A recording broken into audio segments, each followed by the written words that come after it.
Two cities, two coastlines, two cultures separated by thousands of miles of ocean. And yet, for 40 years, Long Beach and Qingdao have remained connected by something stronger than distance: friendship. What began as an act of outreach between two coastal communities would grow into a lasting partnership built on trust, understanding, and cultural exchange. From business leaders to students, from performances to shared meals, generations of people have carried this relationship forward. This is more than a story of two cities. This is the story of how human connection can grow across borders, survive change, and continue to grow across decades. This is 40 Years of Friendship, the Long Beach-Qingdao Story.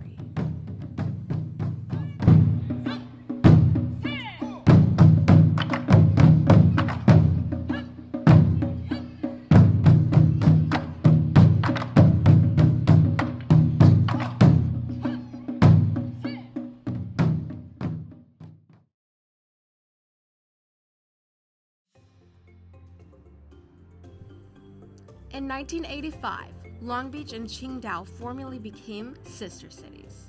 At the time, China was opening itself up to the world in new ways, and relationships like this carried enormous meaning. What began as diplomacy soon became deeply personal. Long Beach reached across the Pacific not only to offer support, but to build understanding, person by person, conversation by conversation. In those early years, the partnership focused on learning, assistance, and cultural exchange. But what made this relationship endure was something much simpler: people willing to listen to one another. Over time, those first introductions would grow into decades of collaboration, friendship, and shared history. And as Qingdao transformed, so did the relationship itself.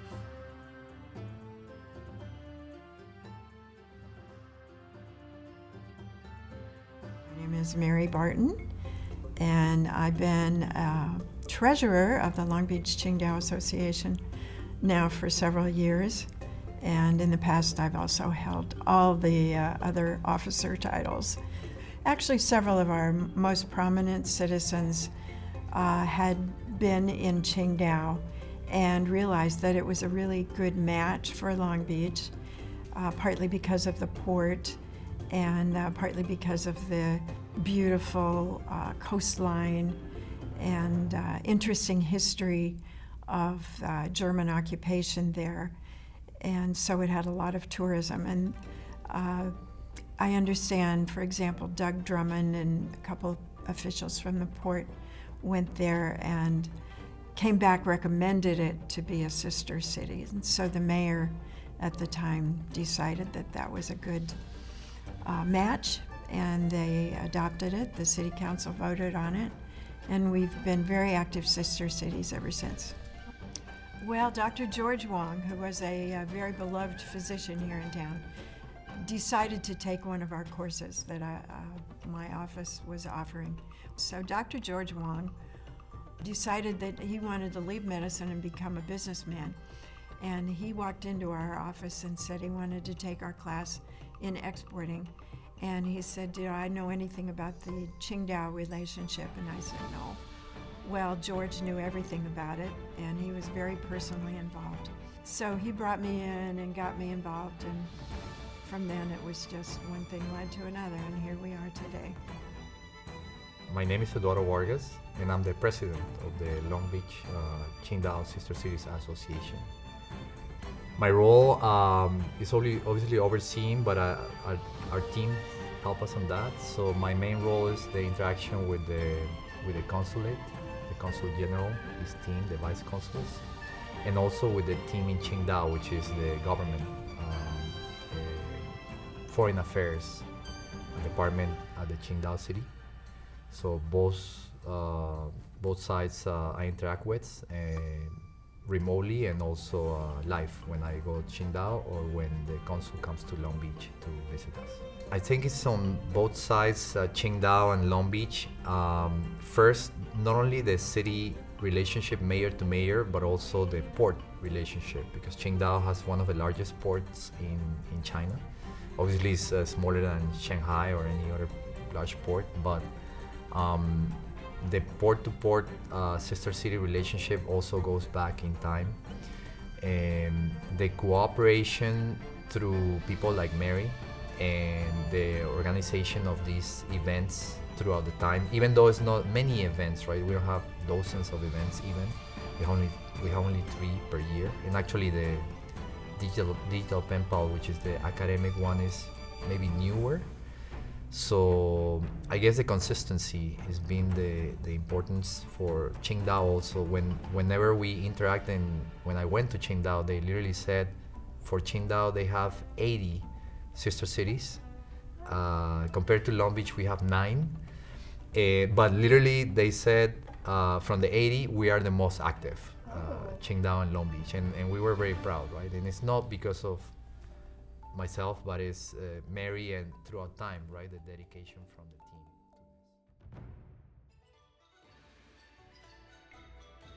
Over the last 4 decades, Qingdao has transformed into a modern international city, known around the world for its industry, innovation, maritime culture, and Olympic history. The city that Long Beach first connected with in 1985 is no longer simply developing, it is thriving. And along that growth, the relationship between the two cities evolved as well. What once began through assistance and learning gradually became something more balanced, a partnership rooted in mutual respect. Today, Long Beach and Qingdao exchange far more than resources. They exchange ideas, culture, business, education, and perspective. The relationship is no longer defined by what one city can give the other, but by what both cities continue to learn from one another. Like any lasting friendship, the connection changed with time, growing stronger through shared experiences and a willingness to grow together.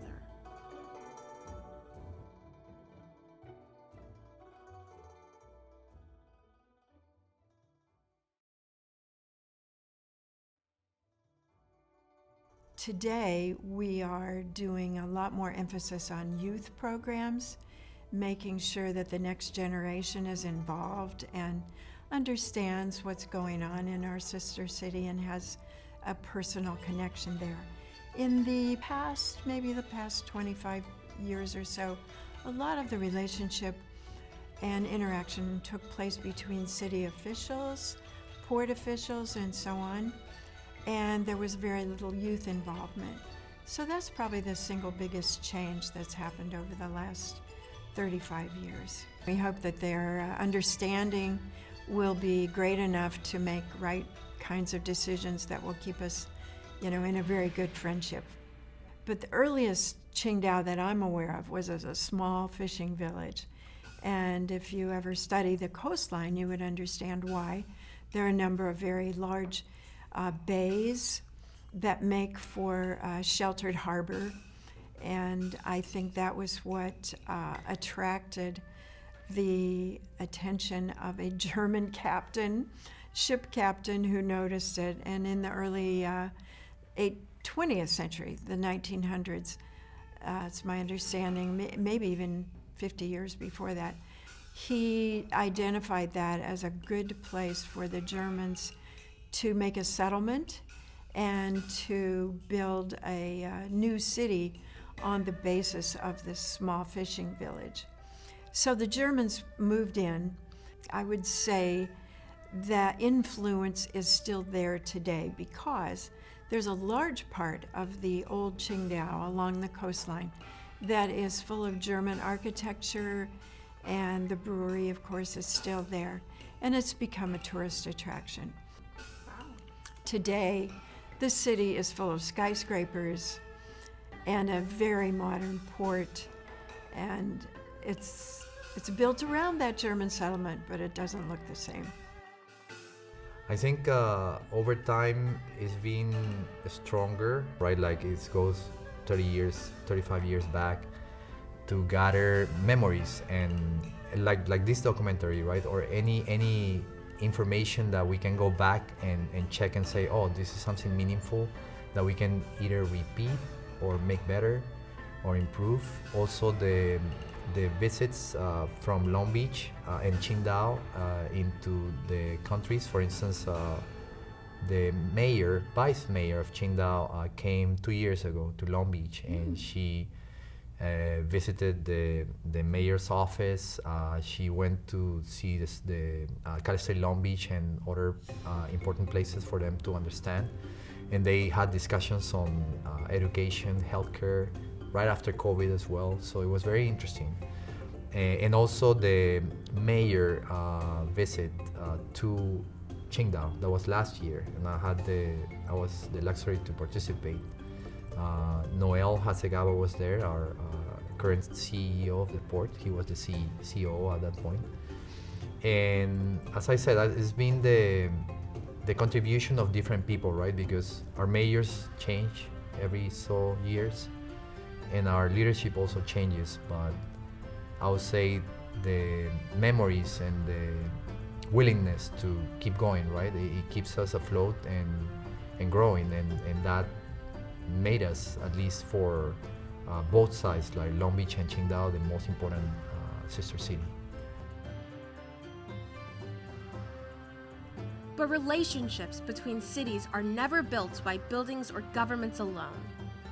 They are built by people, by volunteers, leaders, educators, performers, and community members who continue to dedicate their time and energy to keeping this connection alive. For 40 years, individuals on both sides of the Pacific have carried this partnership forward, not as an obligation, but as a shared commitment to friendship, understanding, and cultural exchange. Well, Sister Cities is a mayor-to-mayor program. It was created after World War II. It was to help stitch relationships back together all around the world. One mayor, one city at a time, right? Yes. Qingdao is now 41, 42, I think 41 years old, I Yeah. think at this point. Yeah. The city of Long Beach and Qingdao have a strong relationship. We're both tourism cities. We're both port cities. Qingdao has one of the largest ports in Asia, and we've got the second largest port in America. The other thing that we have in common, we are two great communities who enjoy beer. Qingdao is known around the world for its beer. We visited, so we did a lot. We did tea houses, we visited their Olympics, sailing center, but we closed it out by visiting their Qingdao Beer Festival. It is their largest event in their city. They're known around the world for their beer, and they're very enthusiastic about making sure that everyone knows and tastes their excellent beer. So we're both two communities that love sailing, love sports, love trade, and love to have a good time. We, as a port town, our relationships, particularly with Asia and China, Japan, Taiwan, Vietnam, Korea, is going to grow over the next 25, 50 years. In 2014, Qingdao had agreed to host the International Horticultural Exposition, which is a global organization. And of course, it's all about raising flowers and building gardens and so on. So they had set aside a very large portion on the edge of town of empty land. And we were invited to bring a Long Beach garden. Anyway, we had multiple meetings, and we decided that we couldn't have one Long Beach garden, that there are actually several types of gardens that are typical in Long Beach. And over time, those have changed. And so we decided to build a walkway through the land that had several stopping points, each of which would represent a different type of garden in Long Beach. It turns out that one of the most popular, by judging by the way people walked through it, was where we had a porch swing. And people like to just sit down and swing on the porch swing and look at the flowers and the trees and so on. So that was a little taste of Long Beach culture in China that I hope people remember. This experience has really shaped my life, so to speak, in that I pay much more attention to the news, and when I see, which is often places I've been in the news, I can really relate to it. And it particularly brings to mind the people that I've met in these places, and of course, particularly in China and Qingdao. Being a part of this international relationship has shaped my life by humanizing it. My first exposure was through a delegation visit that Mary Barton organized as a president of the LBQA Association. And I happened to do a lot of trans-Pacific business because of my role is more logistics and supply chain. So I do work on air freight and ocean freight, so it's related to planes and vessels and moving products like computers or electronics from China into the US. So that interaction led me to meet Mary at this event through a common friend, and we had a good time, and we had good also prospects from Qingdao that were interested in our company, or maybe getting services from us. The event lasted 2 days, and that was for me part of a trip that I deviated from Beijing, Shanghai, and Chengdu and Shenzhou. So I went to Qingdao for 2 days, and it was unforgettable because not only I met with the Qingdao people, but also for the first time, I was never in Qingdao before. And also I got to know better Mary and the LBQA organization, so it was my first experience with them. My name is Patricia Soisu. Everyone knows me as Trish, and I am the interim secretary of the Long Beach-Qingdao Association. For the sister cities, it's definitely bringing a youthful group to learn and to share the value of the sister cities with other youth. The international focus of the sister cities, the fact that it was born of a request by the city of Long Beach, the fact that sister cities are only formed when two mayors sign an agreement to cooperate. All of these are opportunities for the students in the group to participate. They get to organize international events. They get to interact with diplomats and consulates, as well as city officials. Some of them actually get employment out of it.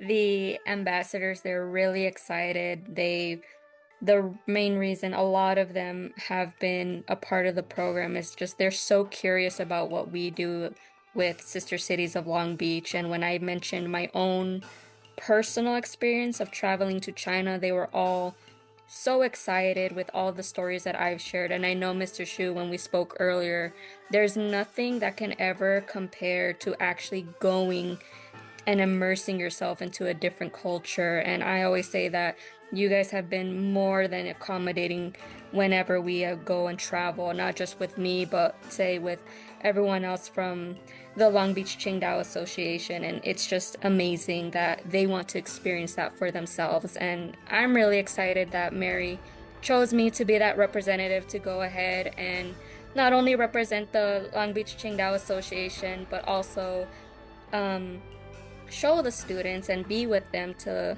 be their sort of guide into coming to Qingdao hopefully next year with your guys' offer. My name is David Wilcox, and I've been the director of the Long Beach Ballet for 45 years. I was a professional dancer before that, and born and raised in LA area. Just this last summer, when we went for the 40th anniversary to Qingdao, and the mayor of Long Beach, Russ Richardson, also went and was there. And they said, we're going to take you and have a little welcoming ceremony. They said, okay, I had no idea. I kind of had an idea because they do this sort of thing a lot. But we got there, and like I said, the kids were there with bouquets of flowers and gifts, gave everybody a gift. And when we got there and we went up into this upstairs room, it was kind of like a little stage, and they put on this whole performance for us of musicians, children playing musical instruments, dancing. They put on this little performance for us, and it treated us like we were like the President of the United States coming to visit. It was remarkable. Sharing what I know about China, because I've been there so long and I've had such a strong relationship with the people there, sharing that with these young people is everything. It is, I will never give it up. I will never give it up. I couldn't do it for a couple years during COVID, but as soon as COVID was over, we were back there again. And the dancers always come back more blown away by the experience than they thought they were going to be. Well, it's what we do on our side of the ocean to help educate, local people about the traditions and the culture of China. So for probably 20 years or more, we've been doing some version of a Lunar New Year festival. Often that took the place of a big luncheon or dinner and entertainment on stage. And we often did those, actually, now that I think of it, at Long Beach City College, where we brought the culinary arts program in, and the students there cooked a Chinese dinner for us. So they might never have had a chance to learn how to cook Chinese cuisine in their culinary program, but they did it because we were there. And then, of course, we would invite the community. And we still do, even though now our Lunar New Year program is a bigger event at the 2nd and PCH Shopping Center. It's kind of like a big event right there, everybody come on. Even when we did it at Long Beach City College, there were still 100 people or 150 people there. And it was a lot of fun. So we try to make sure that at least once a year, the local community learns about China. I had been working for 30 years, and my contract had ended, and I had decided to try to make something that was meaningful to me happen. What that turned out to be was following an idea that someone presented to me about having students from other countries come to the United States to work with American students and do exchanges. So it's called educational travel. And so with youth education, having, say, something like a competition or a class or a collaborative situation where people from different countries are actually in the same room together, that is meaningful. And I joined the LBQA because I was trying to realize this. And I tried it for 3 years and it didn't work. We just couldn't figure out how to make it happen. But in 2018, I was contacted by someone who happened to be from China, and he wanted me to do exactly that. We did it 3 times. We had students from China and from Trinidad in the Caribbean, which is where I'm from. They came here to the United States, to Long Beach, and worked with the students I gathered to do the World Robot Olympiad competition and the first Lego League competition. And as far as I could see, it was really amazing. That for us too when we go to China. We work with the local ballet students there. We work with hundreds of young ballet students in China every summer, and we're all on the same page. We don't speak the same language. We cannot talk to each other at all, but we're in love with each other. I graduated from high school, I moved to London, and I was kind of freaked out. I'd never been away from home. I was just 18 years old. I went by myself, hardly any money, and was really kind of homesick and freaked out and scared. But then I found out where there was a big ballet school and that had a class every morning for kind of like professional level people. And I remember this like yesterday, okay? And this was 56 years ago. And I walked into the ballet studio and the pianist started to play the music and I started to do the first warm-up exercises in a room full of people, of 35 or 40 people from all over the world that I didn't know. I didn't know anybody. And I was like, I'm home now. I'll never forget that. I'm home now. All my anxiety, all of my homesickness, everything just like melted away. I was home. I was doing ballet. What do I hope for the future of Sister Cities?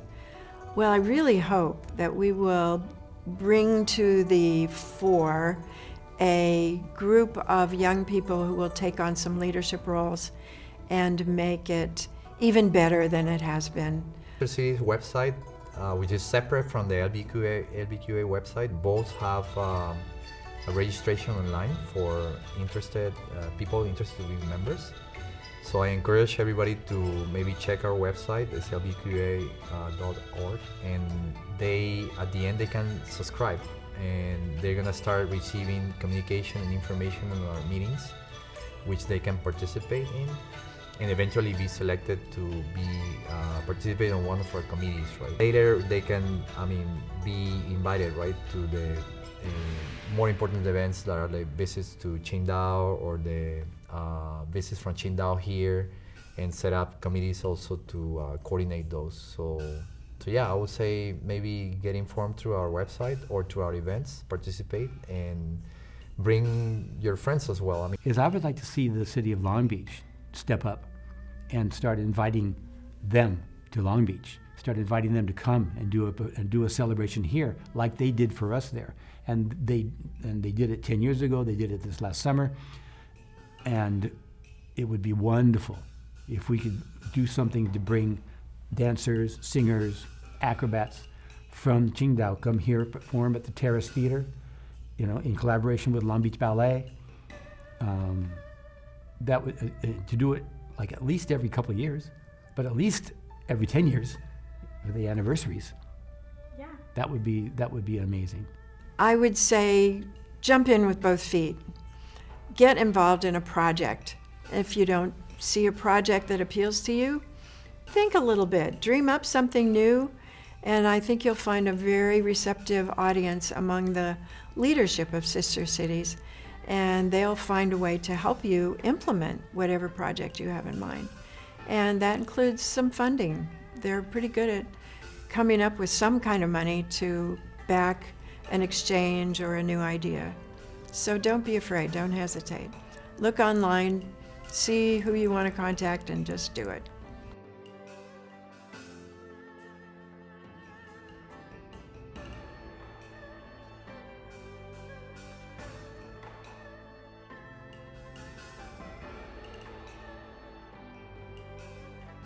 What does the Sister City mean to me? I think it's a very valuable people-to-people organization to improve the understanding of the two countries, two peoples. No matter how the government was doing with each other, we have our own best approach to the relationship. I have to say that I didn't find them for quite a few years. I didn't know the existence of this. So that's one of the things we want to do now, publicize it more, so more people will know about the value of this organization. My fondest memory is when I directed this publication of this art book between the children of the two cities, when I saw how eager the two side of the children for this project. My initial call for the art is calling the kids of the two cities to tell us how they celebrate the Chinese New Year in their respective countries. I having been an artist myself and have published many art books, I know how this can accomplish the purposes, because you don't need the language skill. They can communicate with each other from the art. So we were able to raise funds, call for the art, and our sister in China responded eagerly. They quickly produced many worthwhile artworks in here. So we are into our second year. We are working on the next year's project. Just through art, they understand each other. So that's, when I see that, that's my biggest reward. I didn't work here. I didn't go to school here, so I have no way to reach to the art students. That's when I picked up the program early on. I mentioned that aspect. I needed help. Everything we did has some good reports, good result. I hope this project will continue, and maybe under some new intern of our organization to pick up, and I will help out. And there will be many other projects I would like to initiate or accomplish in the future. With the state of the world right now, a relationship like this is so important for community. I feel like it's so important to be able to have friends in different countries because they can help you. They can send us money, resources, even just a little bit of support. You know, love from China is always needed. So I feel like it's important to have this connection that we share because, hey, like with COVID and the pandemic and just other things that are happening, right now in our time, I think we need more help than ever. And since we have friends in other places, why not ask them for help? You have someone you can count on, right? Like if something goes crazy here, we have friends in other countries that could vouch for us, that could honestly let us stay with them, right? Like being able to stay with them and seeing their way of life, I feel like that's really important. So definitely as an American, being able to have friends in different countries makes me feel at peace. And it makes me feel like I have a community, like I have a family. Even though we're separated by oceans, I feel like we're family at heart. To commemorate 40 years of friendship between Long Beach and Qingdao, a special time capsule was created as a symbol of the sister cities' relationship. Inside are iconic elements from both cities, marking 40 years of peace, trade, art, and learning. This capsule preserves not only history, but the connections built between generations. In 10 years, it will all be opened, offering an opportunity to reflect on the journey and look ahead to the future of the sister cities' relationship.